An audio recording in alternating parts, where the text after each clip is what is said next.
டே சொட்ட பாலா நீ ஃபீல்டா? யோ வாத்தி யாரை பார்த்து சொட்ட பாலன்ற உனக்கு தான் சொட்டவே இருந்தது. எனக்கு பேர் நல்லா முடியலாம் வச்சு குடிம்பெல்லாம் வச்சுக்கிறேன். நீ ஓவரா பேசுற, நீ ஃபெயிலு. சரி இந்த சொட்ட பாலா கொசம் ஒரே சப்ஸ்கிரைப் பண்ணுப்பா தம்பி. நீ ஃபெயிலு போயிட்டு பின்னாடி திரும்பி பேசுற பாரு. யோ சொட்டா நீ வெளியில உன் பொண்டாட்டி இருக்காது நான் விஷம் போடுறேன். ஏய் எனக்கு கல்யாணமே அவ்வளோ போடா தம்பி. நீ என்னடா அப்படி கிட்ட வந்து பார்க்குற? யோ வாத்தி டைம் ஆச்சு. ஹாப்பி நியூ இயர் போய் கொண்டாடத்துல என்னன்னு பார்த்து ஸ்கூல்ல வச்சுக்கிறீங்க. ஆண்டா தம்பி சாடா எப்பா எல்லாருக்கும் ஹாப்பி நியூ இயர் நண்பா. எனக்கு யாராவது விஷ் பண்ண நினச்சினா கமெண்ட் பாக்ஸில் கமெண்ட் பண்ணி நண்பா. நீ ஃபெயில் ஆகிட்டுடா. யோ வாத்தி நான் சும்மா சொன்னேன் பாசியா.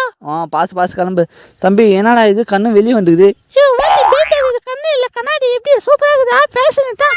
அடா பேக்கு தலையா உன்னெல்லாம் உன் தோப்பா தலையா உன் மூஞ்சா பாரு உனக்கு. டேய் சொட்டேன். யோ வாத்தி யாரை பார்த்து பேக்கு தலையன்ற உனக்கு அவள் தான். சரிடா சரி நம்ம சேனலில் பார்த்தா 57K ரீச் ஆகணும். 400 சப்ஸ்கிரைபர் இருப்பா. நீங்கள் சப்ஸ்கிரைப் பண்ண நான் பீஸா 57K ரீச் ஆகலாம்ப்பா தம்பி. நீ ஃபெயில்டா. யோ வாத்தி நீ வெளியில உன் பொண்ணு இருக்காது. அடா போடா டேய்.